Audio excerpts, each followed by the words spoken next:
When an injustice occurs and no one is willing to right the wrong, when life and liberty are deprived and no one is by your side, when the final option is to declare truth and condemn the unconscionable, then let it be so.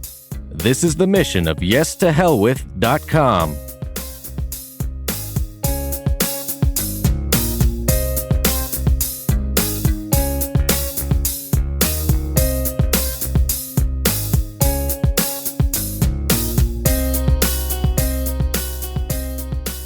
If you believe in freedom, then you believe in truth and justice. Freedom cannot exist without either. Any culture is bound to encounter lies, but the strength and integrity of a country's people will defeat the deceit that attempts to cripple what is good and just and true. Consider a prime example. In 2008, PNC Bank alleged and continues to allege in 2024 that it loaned Orlando Carter $4 million. PNC Bank alleges that Orlando Carter stole this money, but the facts prove otherwise. When you listen to the Where Are the Heroes podcast series and understand what happened to Orlando Carter, you will look at freedom with a different perspective. When you learn about PNC's lies, you will stand with Orlando Carter. Together we can defeat the lies of both big business and big government. It is high time that Americans once again lead by example. It is time for Americans to stand for truth and justice. Welcome back to the Where Are the Heroes podcast. I am Bo Johnson. I wrote The End of Justice, which is a book that explains how and why America became the most incarcerated country in the world. In our last episode, we discussed FBI documents known as 302 statements, which are summations of an agent's interviews with witnesses. I provided two of these 302s in which FBI agent Kevin Gormley memorialized his interviews with Ralph Martinez and Sean McAllister, both of whom were employees of what is now PNC Bank. In the last episode, I stated my personal observations that, based upon the substance of the testimony of both Martinez and McAllister, Gormley was incompetent and prejudicial in his investigation of PNC's false claims and Orlando Carter's innocence. I decided to dedicate an entire episode about Gormley and his investigation, based upon Gormley's interpretations of the witness testimony and knowing the basic elements of the government's case against Orlando Carter, which was based upon specious claims made by PNC Bank. There is more than enough fodder to prove Gormley did not approach his responsibilities with an expected standard of professionalism.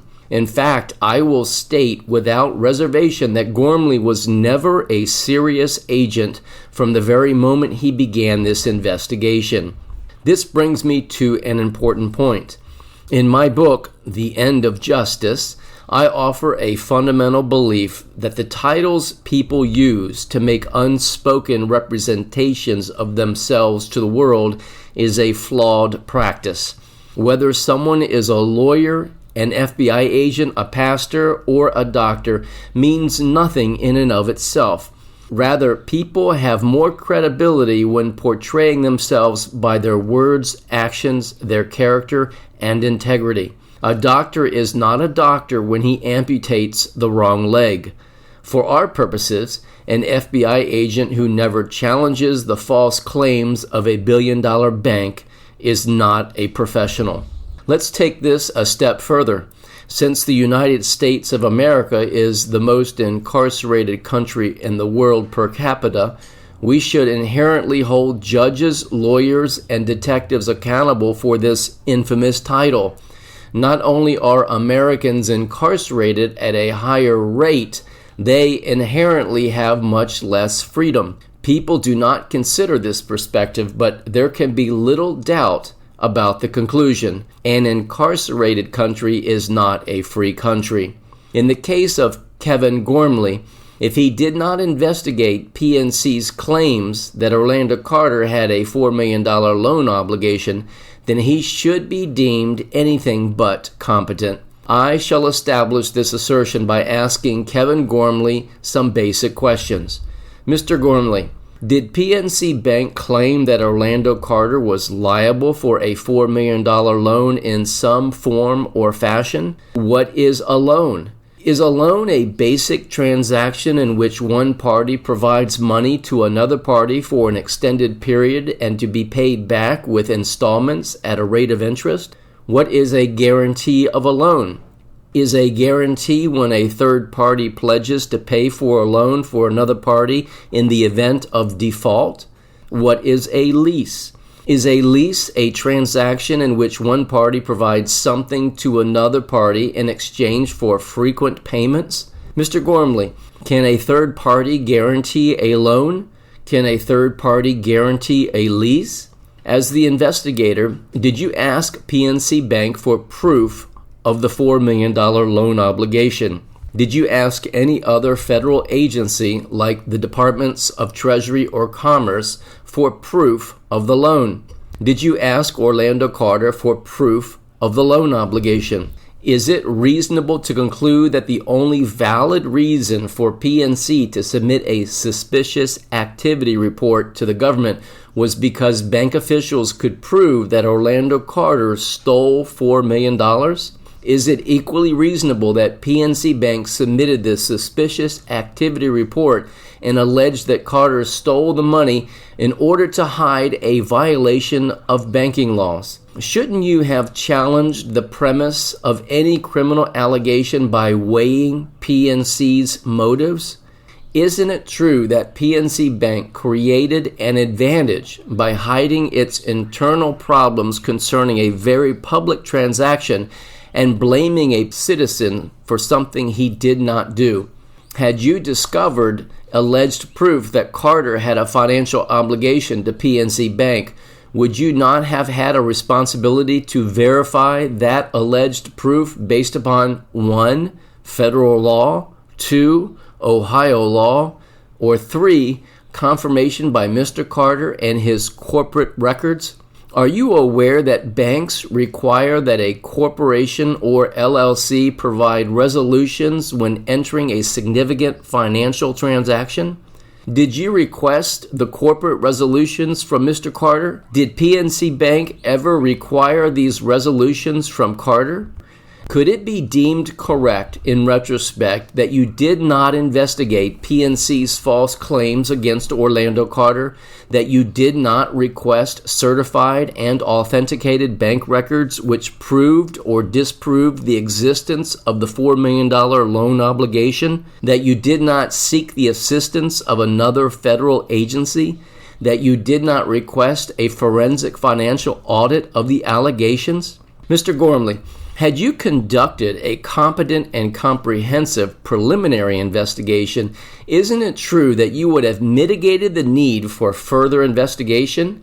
Had you discovered that PNC Bank committed multiple internal errors and misjudgments about a transaction with Butler County, wouldn't you have likely discovered that Orlando Carter did not have a $4 million loan obligation? Wouldn't you have exposed PNC's true motives? In the YesToHellWith.com blog, under the second episode, is a list of PNC's civil and criminal banking violations over the years. Are you not aware that billion-dollar banks make mistakes all the time? Did you ever consider that PNC was in the wrong in this instance, that PNC was lying? Mr. Gormley, did you ever ask yourself or PNC Bank why this was not an issue for the civil courts to resolve? Especially since you did not have the commensurate training to investigate a complex financial crime, would you not agree that you should never have been entrusted with this tremendous responsibility? Permit me to prove as much by asking some very basic questions that will validate my assertion of your inability and lack of knowledge to investigate this particular crime. If PNC Bank had a legitimate financial instrument to which Orlando Carter was beholden, wouldn't PNC Bank have expected him to purchase equipment and labor to advance the project with Butler County? In other words, wouldn't it have been prudent to use the money for its intended purpose rather than do nothing with the money? If this is a reasonable conclusion, when PNC Bank became uncomfortable with the transaction after the $4 million was wired to Orlando Carter, wouldn't the bank expect a return of the equipment instead of money? Mr. Gormley, on the YesToHellWith.com blog is a copy of a bill of lading showing the return of equipment to PNC Bank from Orlando Carter's company. You may not have seen this bill of lading.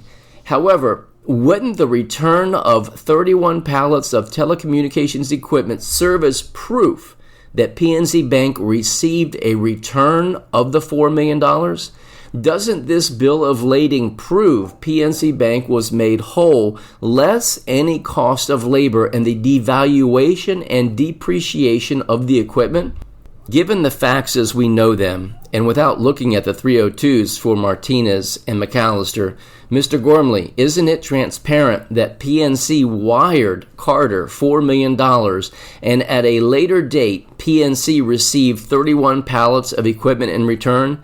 Doesn't this point prove that Mr. Carter did not commit a crime associated with a loan or a guarantee and did not steal the money? I will be back after this brief message.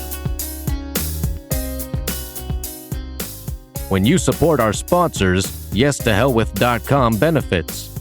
Please visit JamesBowersJohnson.com. We receive 100% of profits from all ebooks.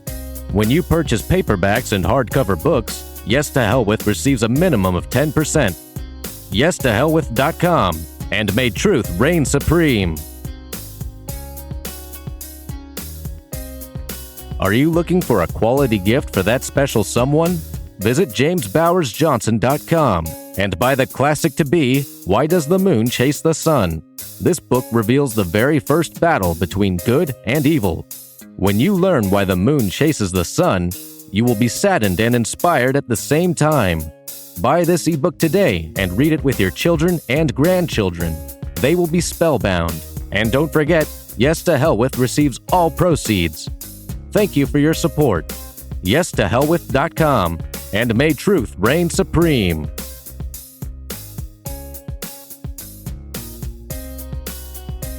Welcome back to Where Are the Heroes? Let's return to our questions concerning Kevin Gormley and his investigation of PNC's false allegations against Orlando Carter. Mr. Gormley, I am not an investigator or detective, but I have asked you questions that are so elementary that the title of FBI agent is immaterial.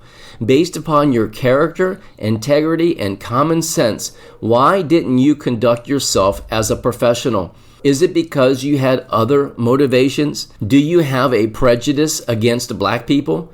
Did you unfairly question Mr. Carter's abilities and success? Did you seek to investigate other and more prominent people for your own glory? Mr. Gormley, isn't it typical that an agent wants the case to go forward and to receive credit for securing convictions? But then again, wouldn't it have been more gratifying to prove that Orlando Carter was innocent and PNC Bank was guilty of making a false accusation? Yet, to accomplish the second scenario, you would have needed to have been a man of honor. Isn't that correct? Mr. Gormley, though I believe there is already ample evidence proving that you failed both truth and justice with your investigation of PNC's claims, I will be asking questions based upon your 302 statements concerning Ralph Martinez and Sean McAllister. When Martinez comments about the possibility of losing the financing of the Butler County project to another bank, did you question how this affected the judgment and best practices of bank officials? Did Martinez ever verify Jim Smith's legal capacity to bind Dynas Technologies to a significant financial obligation? Why would this bank ever send such a large amount of money without first verifying the approval of the owners and principals of Dynas with corporate resolutions? If you had verified that Smith did not have the authority to bind Dynas Technologies, wouldn't this have affected your investigation concerning Orlando Carter? Why did Martinez accept that Smith had the authority to sign for Butler County as well? Why did Martinez rely upon Jim Smith and Dynas Technologies to secure the opinion of counsel letter from Butler County when county officials were responsible for signing and securing this document? Did you ever make the distinction between Dynas Technologies and CBS Technologies and question which one was the proper entity involved with PNC Bank? As the salesperson representing the bank, to what extent was Miss Shelley Maxwell accountable to and for the project with Butler County? Did you question Martinez when he said that the owner of Dynas was making changes to the opinion of counsel letter, especially since Butler County was the responsible party to sign it? Why did you believe that Orlando Carter, CEO of Dynas Technologies, committed a crime when the bank made so many errors, and especially when Martinez said there were no red flags and funded the project without the opinion of counsel letter? Mr. Gormley, why didn't you research Ohio law and the requirement that an LLC or corporation must have corporate resolutions to bind itself for a financial obligation? Why didn't you ask Martinez to distinguish between a lease and a loan? Why didn't you ask Martinez about the validity of the guarantee signed by Smith? Didn't you view Smith's role as troublesome given his threats to the bank and his alleged authority to sign for both Dynas Technologies and Butler County? Since the first lease was not listed as a municipal transaction and required an opinion of counsel letter, which was a grave error by the bank itself, wouldn't the bank be even more suspect with the number of errors in the second lease and the same requirement to secure an opinion of counsel letter? When the news about Butler County became public, didn't you view this as an indicator that the bank was culpable? Doesn't the tax write-off of the $4 million loss by the bank indicate that the bank was to blame, especially since Martinez acknowledged that there were risks with any transaction and that the bank made a lot of errors? What did you think when Martinez said concerning the wiring of the funds to Carter, quote, "book despite material deficiencies," end quote? Is this not the most glaring of admissions that the bank was at fault? Since Martinez said that he wanted to tie the two leases together with the opinion of counsel letter, wouldn't it have made sense that the bank received the letter? Don't you find it odd that no one lost their job at the bank over the fiasco that was the funding for the Butler County project?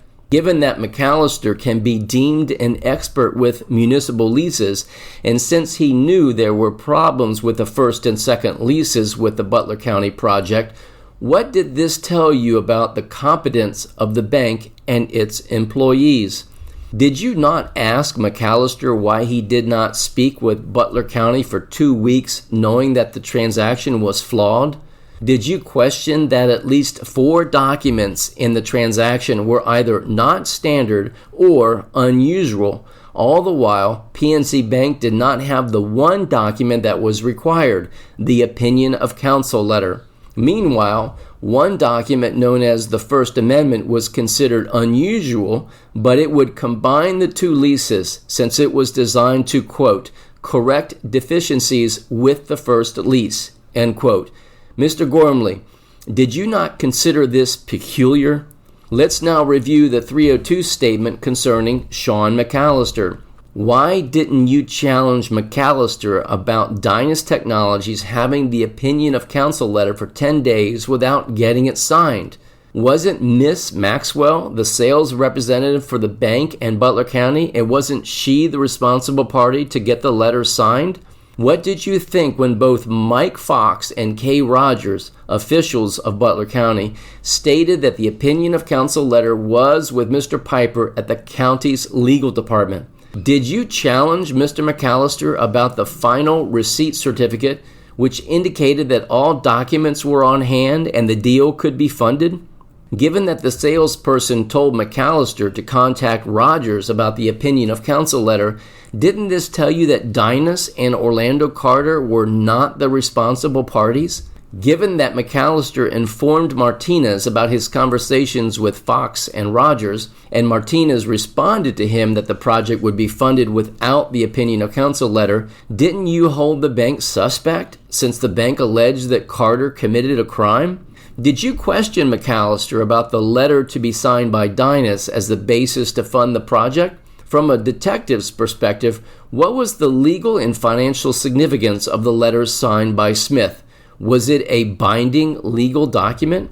Did you question McAllister's request for Dynas Technologies financial statements after the project was funded when, in fact, the guarantee was not sufficient as a guarantee? Did you ask McAllister why he did not request the financial statements before the funds were wired to Dynas? Moreover, what sense did it make to secure Dynas financial statements after the $4 million was wired to Carter if, number one, Dynas bought telecommunications equipment with the funds, or two, if in fact Orlando Carter was a criminal, wouldn't it have made sense for the bank to prove Carter's ability to repay before sending the funds? Did you question McAllister about the lack of minutes from the county commissioners approving the lease, especially since the minutes were not available on the county website? Did you question McAllister about the tension with Shelley Maxwell, the sales rep for the bank, and her stern warning to McAllister to back off Dynas Technologies? Did you challenge McAllister for not knowing Orlando Carter and his role with Dynas Technologies until January 2005? And why he assumed Jim Smith was the general manager? As an expert on municipal lease transactions, and as the leader of the new division within the bank for municipal transactions, did you question the wisdom of McAllister stating that he could not comment on bank policies with this particular transaction? Didn't you find it strange that the one person who was hired to correctly handle these leases decided to remain silent? Since McAllister said he would have spoken with someone in the bank's legal department about the opinion of counsel letter being signed by Butler County, why didn't he act aggressively to protect the bank? Given that McAllister spoke with Butler County Commissioner Mike Fox, who admitted to not knowing that Jim Smith signed on behalf of the county, didn't you find this incongruent for a typical and sound banking transaction? Do you not see that even the most inexperienced FBI agent would have viewed and understood that the bank's mistakes were numerous and obvious, that banking officials exercised poor judgment, and this was the likely reason the bank submitted the suspicious activity report to the federal government? Mr. Gormley, do you honestly believe you conducted a competent and comprehensive investigation with the goal of seeking truth as it related to a man's innocence? Since PNC's allegations were beyond your training and experience, why didn't you request a forensic financial audit by a qualified agent? Mr. Gormley, consider the following summation. PNC Bank made mistakes with the Butler County project because the first lease was not handled as a municipal transaction, and the first lease did not have an opinion of counsel letter. So in the second lease, which also had errors, PNC Bank included an amendment that would combine both leases with an opinion of counsel letter. Yet once again, PNC failed to get this letter and instead secured a supposed quote-unquote guarantee from someone who did not have the authority to bind Orlando Carter or his company. Only when this alleged guarantee was received was the money wired by PNC Bank. Moreover, since Carter was not involved in the transaction until after allegations surfaced in the newspaper of wrongdoing, how and why would you accept the bank's representations that Carter was a criminal? Mr. Gormley, attached to the YesToHellWith.com blog is a master lease agreement between PNC Bank and Butler County. What would this document indicate generally to any competent detective or to a man with character, integrity, and common sense? Isn't the answer that there was no $4 million loan since a lease is not a loan?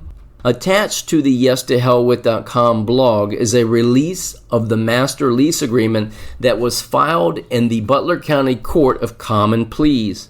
What would this document indicate generally to any competent detective or to a man with character, integrity, and common sense? Since this release was signed in 2007, which was well before the criminal trial of Orlando Carter, doesn't it make sense that Carter did not have a $4 million loan obligation as alleged by PNC Bank? Mr. Gormley, attached to the YesToHellWith.com blog is a letter sent to the Ohio Attorney General. This letter poses clear concerns from the perspective of state jurisdiction to prevent federal overreach. This letter, which was written by people who are not lawyers or detectives, validates that you failed to conduct a competent investigation. Mr. Gormley, if you ever listen to this podcast and you wish to respond to these questions or allegations against you, I will give you the opportunity to explain everything. There are more questions that could be asked of Kevin Gormley, but for our purposes, what I have offered is more than enough. While the litany of queries may sound condescending, this was not my intention.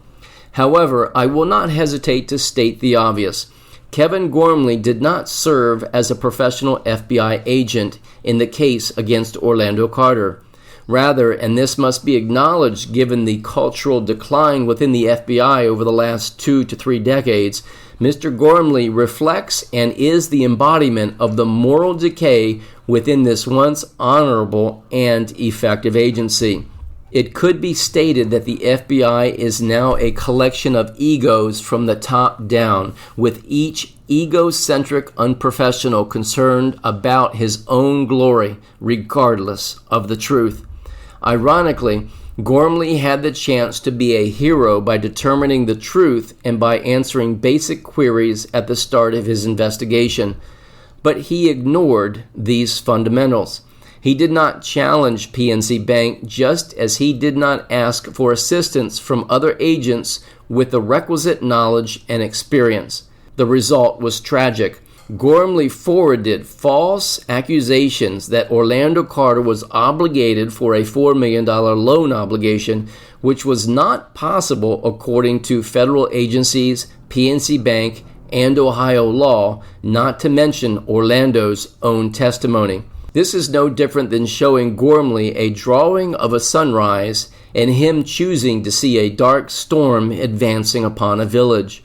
Gormley saw what he wanted, and this false representation ensured that an innocent man was sent to prison. Mr. Gormley, as you likely know, Orlando Carter was offered a plea agreement. If he had accepted the terms, he would have pleaded guilty to crimes he did not commit and would have never served a day in prison. He rejected this offer. The result was horrific. He received a prison sentence of 15 years as he fought to refute your flawed and false conclusions. What does this tell you about Orlando Carter and his innocence? Let's review what is so obvious at this point. Number 1, there was a lease, which means there never was a loan. 2, the OCC issued a finding in 2017 that there was no $4 million loan. 3, PNC Bank admitted several times since your investigation that there was no loan. 4, Mr. Carter never authorized corporate resolutions to bind his company for a loan. 5, Mr. Carter was innocent of the crimes for which he was charged. Mr. Gormley, in this podcast series, I mentioned the impact of any government official listening to the background noise of a case more than the facts and truth. We would have to agree that your role as a detective is no different than dealing with a child who is lying about something. As a father, would you handle your child's life any differently than an FBI case? After all, we are concerned with motives and behavior, correct? If your son said that he entered a lease for a new tricycle with the local gang, but the gang called it a loan for which your neighbor's child was obligated, wouldn't you be confused? Wouldn't you explain to your son that a loan was not a lease and that the next door neighbor could not promise to pay for a loan that does not exist? In any criminal case, there are facts which must be established unless a detective refuses to dignify what is self-evident and true. In the next episode, we will be looking at the role of the officials at the Department of Justice and the defense lawyers, both of whom failed to seek truth and justice. Until then, may truth reign supreme. Are you confused about the conduct of affairs in America and at every level of government? Do you sense that life was much simpler a century ago and truth was all important? If so, there is a little-known website you must see: SEDM.org, Sovereignty Education and Defense Ministry. SEDM.org has an ocean of research and documentation that sheds the light of truth, be it the issue of jurisdiction, taxation, privacy, law, the right to travel, court litigation, presumptions, civil status, and more. This website is for all freedom-loving and truth-seeking Americans. Become a member for free and become empowered. Visit SEDM.org now. Please send your comments, questions, and ideas for new podcasts. Subscribe to Yes to Hell With and share it with family and friends. Please visit our sponsors. Yes to Hell With receives a generous portion of every purchase. We value your support. Please consider making a donation today.